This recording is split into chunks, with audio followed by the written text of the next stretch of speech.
All right, we're back for part 2 of this unbelievably fascinating conversation. I'm still here with my friend Spencer Gordon-Sand, and we have a lot of things to discuss. Let's jump right into it. So one of the things that I read about, actually, that kind of sets your TCG apart from some other products is that you guys actually went and created an innovative style of cardstock also. Yes. That I'd like to hear about that. It's called Orange Cap Paper? Orange Core Paper, yes. So Orange Core Paper, sorry.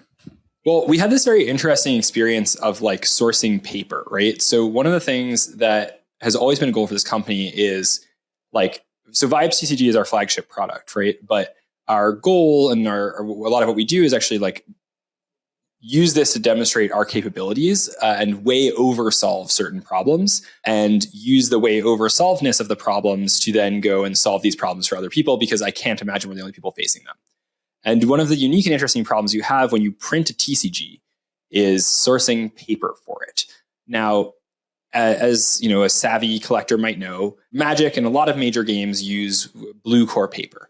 Blue core paper comes from Europe, and there's sort of one manufacturer that makes it, and it's the good stuff, and like it's sort of the standard. And they're very tightly controlling of the supply of this, because as you can imagine, if you could get blue core paper as a counterfeiter, the real stuff, then this is a big problem for those major games, right? And so if you are not printing with that printer, it is very difficult to get this paper.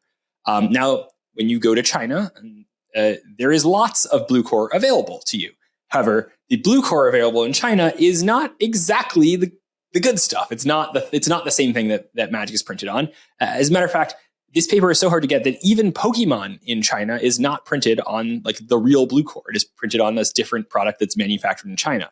One of the most interesting things about sort of this whole landscape is China actually has almost all of the best printing equipment in the world. So during their industrial era, they bought most of it mostly from Germany.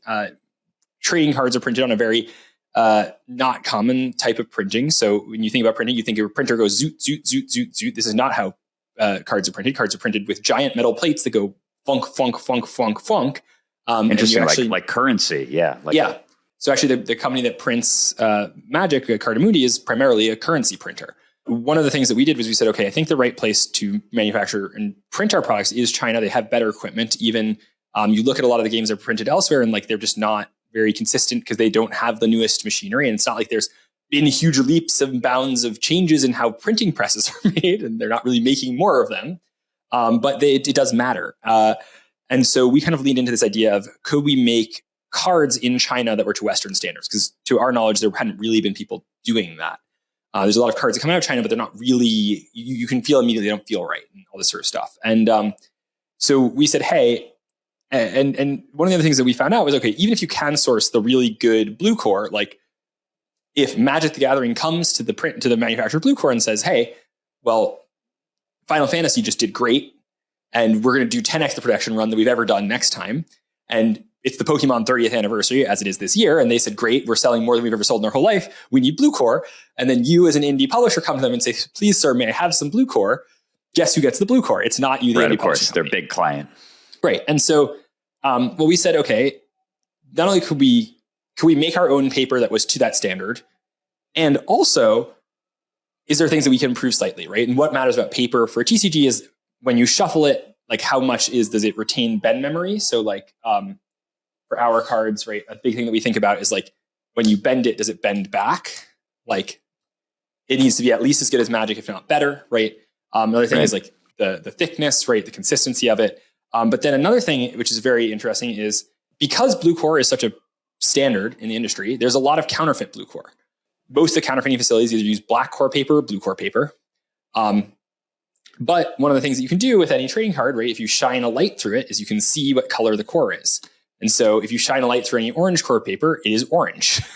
And I see. Yeah, I'm used to that being a totally different color for the light do test that with Magic. Yeah, for Magic, the light test is a different color. And so, you know, not that this will stop counterfeiting forever, but I think doing things like that is good. And making a new paper standard was really important to us because it solved our problem, but it very much oversolved. Like making a new paper standard, by the way, is incredibly complicated. Like this is not I can imagine. Easy. This was like, I would say, a mixture of us finding the right people that even knew anything about this, finding the right facilities that could do this, and then probably also getting pretty lucky that we figured out how to do it.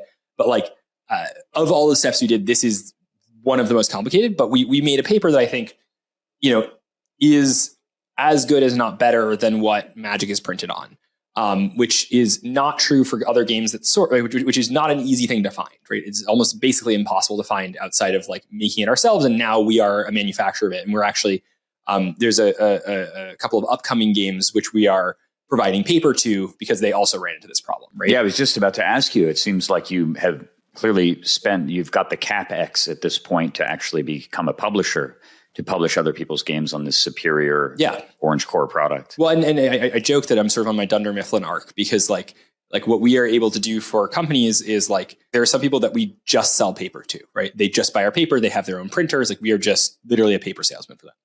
There are some people that we provide the paper and we print and we manufacture, but we don't do any of the file creation, game design, or anything, right? Then we have some people where it's like the full stack. And then we have some people where like even, hey, one of the products that we make is a game called Lotería, which is Mexican bingo, essentially. It's a very prolific game in Mexico. And in that case, it's like, it's not a collectible card product, but it is a paper sort of product. And there's a lot of similarities to how you make it. And so there's sort of a wide range of the gambit. But one of the ramifications of sort of doing sort of our own full stack and printing in our own way and on the right machines is, I think it's 59% of Vibes cards submitted to PSA come back a 10. That is by far the highest of any game. That is, that's honestly astonishing. If you think about, obviously Magic has improved over the years, but if you think about Cardamundi's handling of Alpha and Beta and Unlimited and stuff, and those early expansions, how the centering was honestly just a crapshoot. And there's countless printing errors regarding the saturation of the colors. Every set looks totally different on the front and the back. All of these different things that affect ultimately the utility of the cards and the grading too. Yes.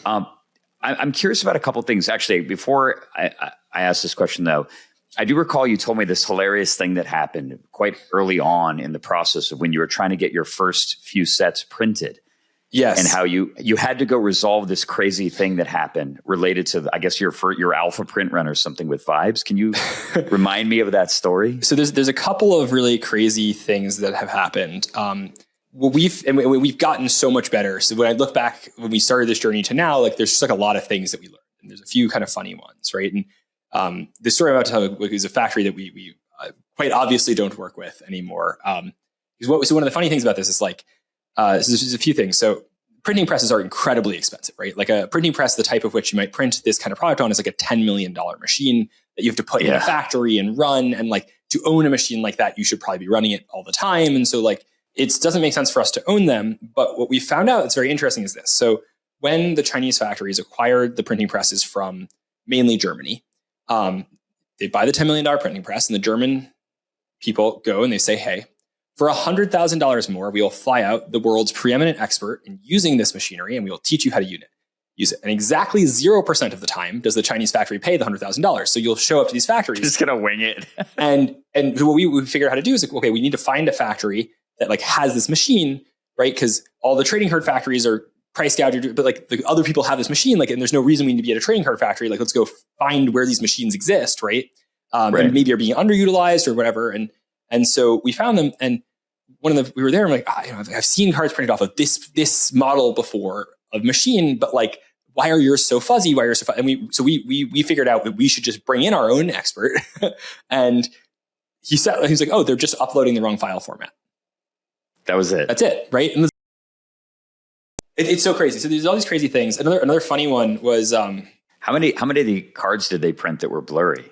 No. I mean, this was, we were just sampling with them, and I was like, this is just done. in the sample phase. The really crazy one was we had to literally light on fire and destroy an entire print run of the first set. And we had gone to the factory and we had spent all this time proofing the fronts of the cards, and we had gone to Shanghai for the weekend to meet with investors and talk with other stuff. And then we were going to go back and finish printing the backs. And while we were gone for the weekend, they printed the entirety of the backs without us, which they weren't supposed to do. It's in the contract. They weren't supposed to do it. And I came back and they were all sorts of different colors on each of the cards. And I came back and I said, okay, these are unusable as game pieces. You must destroy them all and we have to print again.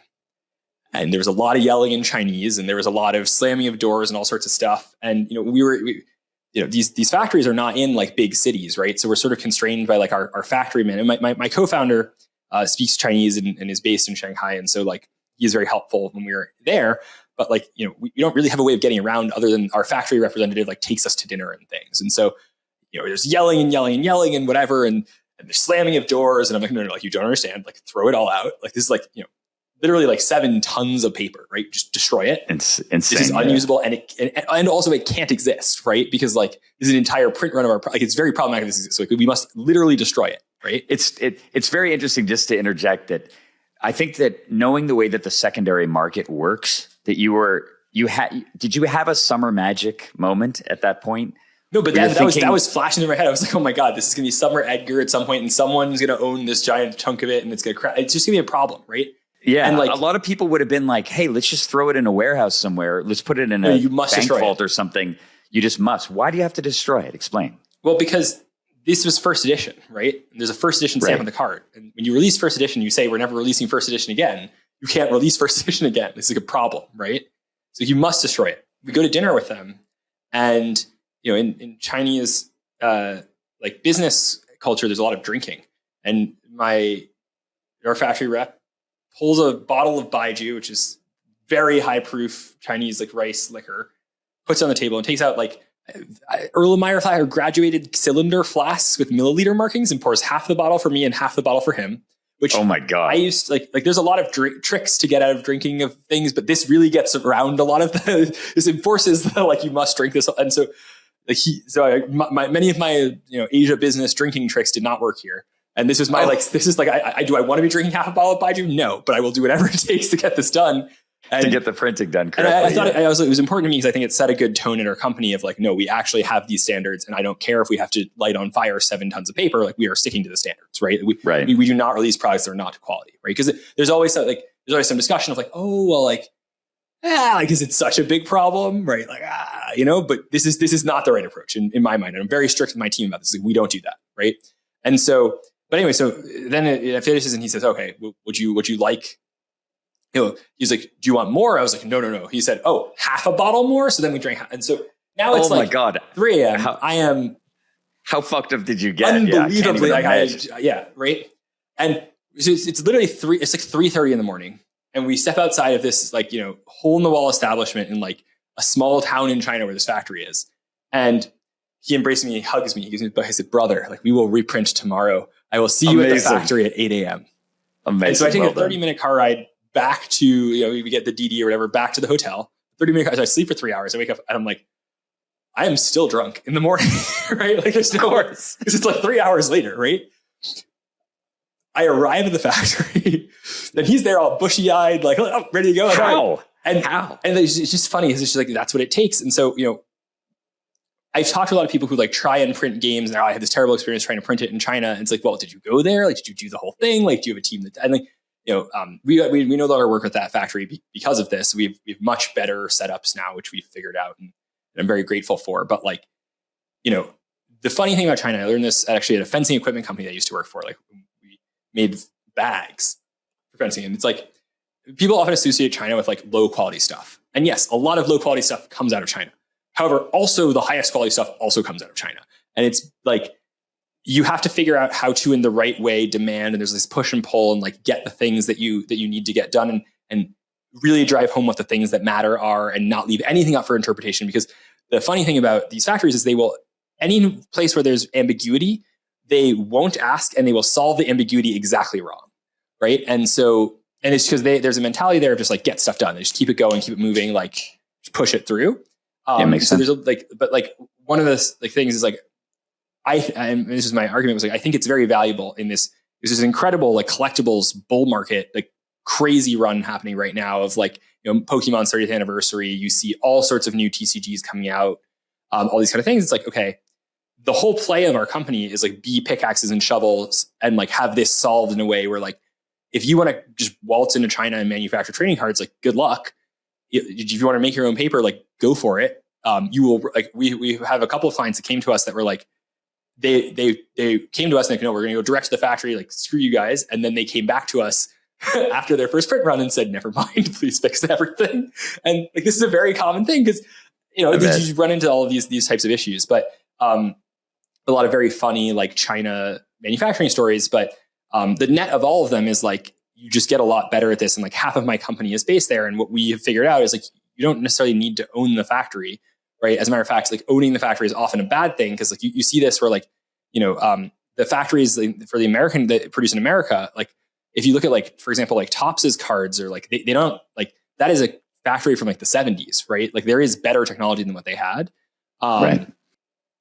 But like we were able to go from concepting the game to it on shelves in 8 months, which you could never do with like most of the other players in this space that do this kind of work. And by putting that pressure on ourselves while still maintaining this super high quality and like being really crazy about like everything has to be perfect. I think it's put us in a really good position, right? Like we are on the Scarcity game circuit. Like, how are you guys doing? I mean, I don't know what you can share in terms of sales, commercial numbers and stuff. I'm very curious to know. It's very hard to find any data. Yeah, we're transparent about our print runs. We did, I think, 10,000 booster boxes for set 1, 15,000 booster boxes for set 2. Those have all sold through. Were distributed by GTS, ACD, Southern Hobby. Sorry, not Southern Hobby. Flip this and restart. We were distributed by GTS and ACD and Great American. A couple of other great distributors. Scarcity Games hosts our tournament circuit. We also have a full online game that, you know, there's been millions of games played in the online game. We also have large player bases in the Philippines. What platforms? Yeah, what platform? Currently is on the Epic Game Store. You can also download it on our website if you're on Mac. For Mac, interesting. Yeah, so Mac and PC. Because it's iOS. Yeah, it's iOS. And PC. Okay, Mac and PC. So not on iPhones yet, although it's something we're working on. And so, you know, there's been really great player adoption. We also have this great sort of consumer audience. I think the highest public sale for a card was like $12,500 at Golden Auctions for a single card, which I think is pretty good for a. What was the card? It was Bunkus Who is the Stars sketch card. So the rarest cards in Vibes. The artists, when they do art in our game, submit their original sketches, which let me take this out of this holder so it shows. Yeah, it's hard to see through the glare. Yeah. Instead of the finished artwork, it's their original sketch of the card. And there's only 10 copies in the entire world of each card in this version. Pull it back a little bit. I will do this to make it look cleaner. Yeah. It's very shiny and very, there we go. Yeah. So that's a 1 of 10? Yeah, it's serialized in the corner. So it was a sketch card of the sort of like best card in the deck that won the first World Championships, which is Bunkus, Who is the Stars. Little introvert. This is Little Introvert. How cool. 12K on the secondary market, I imagine, for a PSA 10. I think it was a PSA 9. No kidding, really? Yeah. Are there any 10? Do any 10s exist? They do. Oh, man. So it's so cool to hear about this stuff. There's so many of these little ecosystems that exist around TCGs. You mentioned the bull market. Yeah. And I'm actually very curious to know, do you have a theory about what's going on right now with this bull market everywhere when it comes to collectibles? Yeah, I mean, I think collectibles just make a lot of sense. Like, I think that like there's just been a trend over the last, like, you know, however many unit of time you want to make it, which is like nerds kind of won in the sense of like so much economic value was captured from, you know, the .com era through now, you know, AI and like all these, like just the wealth accretion to nerds is insane over the last 20, 30 years.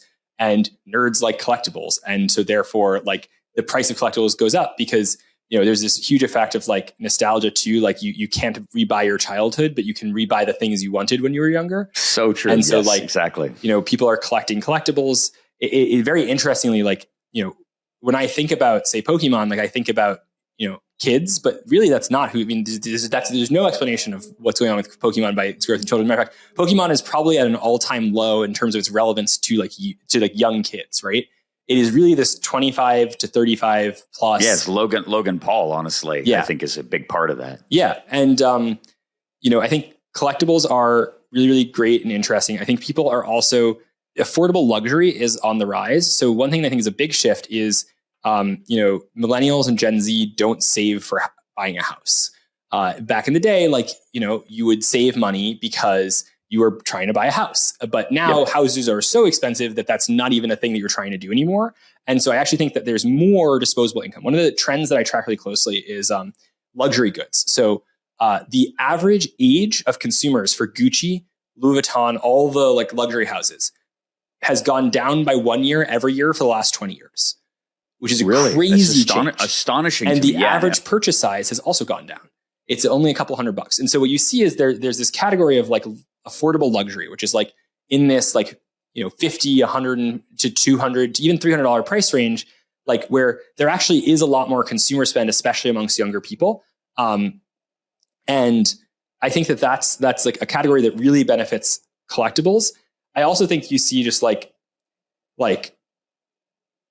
from a pure finance perspective, you know, it's hard to look at Pokemon and Magic completely outperforming the S&P over the last 20 years and not want to have a trade. I mean, vintage Magic is not doing anywhere near as well as Pokemon, but like Pokemon this year on average, PSA 10s are up like, I think it's almost 10x on the year, right? Which is a 10x? Are you serious? The Pokemon market right now from a financial perspective is going absolutely nuts. I also think this is a little bit of a conspiracy theory here, but I think that collectibles companies have also gotten a lot better at making the type of product that people want to collect and understanding how their own secondary markets work. Like it's the most interesting thing to me that happened in Magic is the Neon Chocobos, which was in the Final Fantasy set. There's a card that's numbered 1 out of 70 and they go for like $70,000. And this is very interesting because to me, the holy grail of Magic is of Alpha Black Lotus, and that's around the same price. And so it took them years, but they finally figured out making a card that is as valuable as the Holy Grail, which is a very interesting thing to have happened in the space. And you can only attribute to them being better at creating this. Now, there's all sorts of other theories as to why it is that price and these kind of things, but at the end of the day, it's supply and demand, right? And the seriousness with which collectibles are being taken is up and to the right, in a very, very meaningful way. And there's also just all of this capital that doesn't want to trade the stock market. Like I have a personal rule that I never trade against Citadel, right? So Citadel is like the largest investment firm. They do one of the most successful sort of like canonically evil like hedge funds, right? They do the payment for order flow thing. Like whenever you buy things on Robinhood, like they front run your trades and take spreads and stuff. But they're really, really good at trading and they have more information than I do. And so I don't like trading against them. So I don't like trading public markets, right? That's one of the things that had originally drawn me to crypto is like, and one of the challenges of crypto right now is that Citadel has entered crypto, right? And so like in most markets, there's some sort of information asymmetry. And if you don't think that there is, you're probably on the side of the information asymmetry that has less information, right? That just sounds like, it sounds like a retread of if you're sitting at the poker table and you can't figure out who the sucker is. It's you. It's you, right? Exactly. It just exists in the financial markets too. Right. And so I think there's a lot more people, like I think you saw the spike in gold, like people are Chrome Hearts clothing, right? For example, like people are very, very interested, especially Gen Z is very interested in trading stuff that isn't stocks. Another thing that's happening in the stock market is stocks are becoming decoupled from their underlying companies, right? So when Bed Bath & Beyond started like going crazy, like that had nothing to do with revenue, right? Like AMC, like GameStop, like that. And one of the other things that's happening is like how about SpaceX? Exactly. Yeah. I mean, it's just comical. Yeah, it's just completely. There's just no argument that this it's I don't know. It's a thesis of like, well, Elon be Elon with it, probably. Like it makes sense, but like I don't think that I think that I don't think that collectibles need to get smarter as an asset class. I think everything just got so much dumber that like collectibles they're like, all right, well, if we're trading AMC at like 1 billion times revenue, then like, I don't know, this piece of cardboard that's $10,000 doesn't make less sense, right? And so it's an excellent theory. It makes a ton of sense to me, actually. The other thing that's great about collectibles is they're super annoying to sell, right? This is the thing I talk to my crypto friends about all the time. Is like if you want crypto and you want to sell it, it's like one click, right? If you want to sell a trading card, like you got to go list it on eBay. Then when someone buys it, you got to like ship it, and then you got to go get a box and some packaging. There's so much friction. You got to print a label and put it on, and then you got to go down to the post office, and you have to worry about it gets stolen. And like, I think for that reason, like one of the reasons that like one of the craziest things about collectibles is like if you think about something like Magic, like or Pokemon, like they make a lot of product every year, right? In most cases, like when supply goes up, a gigaton, like billions of cards, right? It's actually just crazy the amount of value that gets created every year of them just printing cards. And like, why does this work? Because it's not like the consumer audience grows at that rate. It's just like prices inflation. Go up when Inflation's the answer. I don't know. Buyers are above sellers. So I strongly believe that it is just so annoying to sell collectibles that most people just never do, right? Like, and so if you could just poof your magic wand and sell cards, I think that the price of cards would be exponentially lower. But because it's so annoying to sell them, like they just go up, right? Your stock account, like it's so easy to sell your stocks. If you don't like them, you can just click sell, right? Yeah, this is particularly true in an environment where the $70,000 cards are all kind of accounted for. So it's not like you can surreptitiously sell these 1 out of 70 chocobos or Alpha Black Lotuses without immediately causing the market to recoil. I had this experience a couple of years ago where I had collected a bunch of graded alpha cards that I decided, you know what, I'm kind of sick of having graded cards. I don't really like them. And so I gave them to an intermediary to sell for me. I obviously didn't have the time for all the reasons you just described. And the first thing he did was just list them on a Facebook group.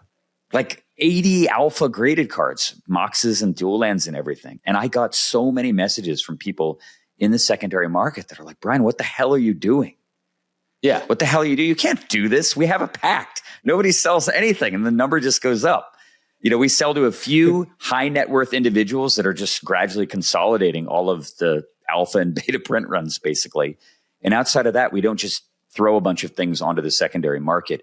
It's such a peculiar thing to me. I think you and I need to have another conversation another time because I would like your assistance. This is something I touched on during the old school event. It was actually one of my main reasons for wanting to do it, which is that I see the world slowly lurching towards this world where collectible chocobos, which were serialized cards made specifically to make valuable cards in the community rather than a card that became organically valuable because of a mixture of utility and power and scarcity, suddenly kind of dominate the ecosystem. And I look at that and I go, it feels almost sacrilegious to me because obviously the most valuable card should be an Alpha Black Lotus.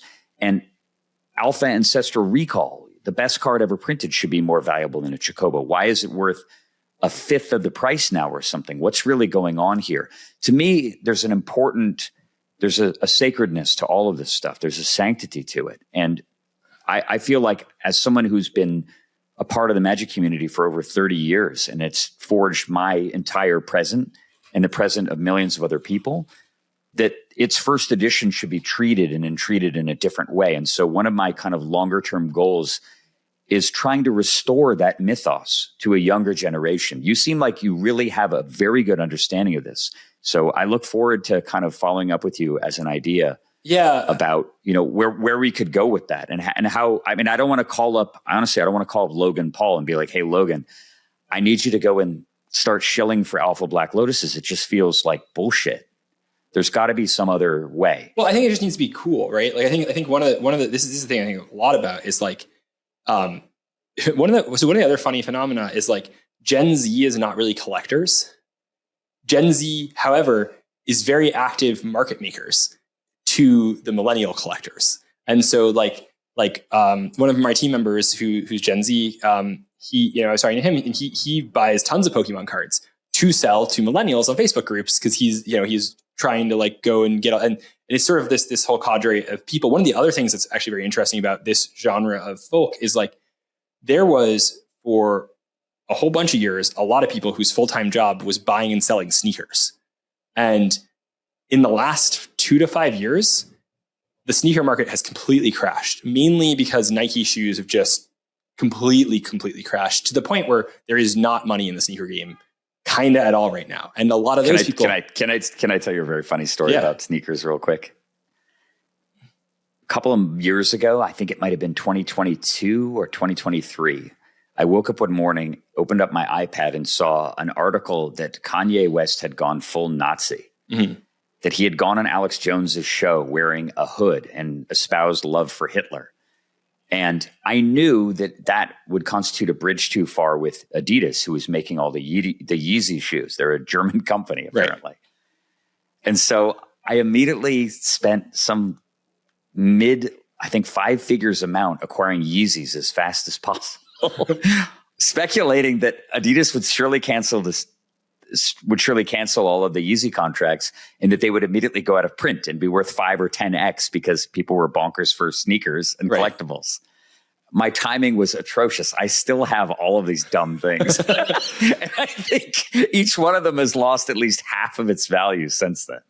Yeah. Well, one of the funniest things is I have almost exactly the same story, but with a different shoe. Which one was it for you? I own about 10% of the global supply of Takashi Murakami Air Force Ones. 10%? Yes. Okay, I only bought like enough to fill a closet. Did you? How underwater are you on those? Well, this is not a clearly answerable question. If you go by the current StockX price, I am technically up. However, to your point, were I to try and liquidate even like 0.5% of the 10% that I own, I suspect the market would not absorb that kind of liquidation. So I am in this sort of funny scenario of how do I sell 10% of the global supply of Takashi Murakami Air Force Ones? It is something that we can brainstorm about another time. This has been an incredibly fascinating interview, and I feel like we've only scratched the surface of a couple of other topics that I wanted to talk about. But I think in the interest of just keeping this as one little kind of bow-tied thing, that we should finish the interview at this point, because I want to talk to you a lot about crypto, but we could easily segue into another hour and a half long conversation. That is probably not a 5 minute at the end of the podcast. Definitely not. It shows you, honestly, it's such a pleasure to talk to someone of such tremendous, brilliant intellect as well as passion. Both of those things come through just effusively when you and I chat. I love listening to you talk. I love the storytelling. You're a masterful storyteller, and your knowledge base is really incredible too. I really look forward to having another conversation with you on the channel about crypto and other subjects, and I hope you'll come back for that conversation. Yes, I appreciate Brian. I appreciate you facilitating the conversation and creating this platform. And it's always great to chat through these many things. And maybe as a teaser to that second conversation, I think it will center a lot probably around this convergence thesis of like everything is just becoming dumber, and so why I got into crypto was because it was clearly the dumbest thing, and like that. Oh my God, it made sense. And so, if you are interested in that conversation, I guess subscribe to the channel because it sounds like we'll have sure. It. All right. Well, I look forward to having that. It cannot happen soon enough. Thank you again for joining me today, Spencer, and we will talk again soon. Awesome. Thank you so much. All right. Take care, man. Thanks. Bye. I would love your feedback on this series. If you're enjoying the videos, please give me a thumbs up. If there's games you think I might have missed, let me know and I will get to them. See you for the next one.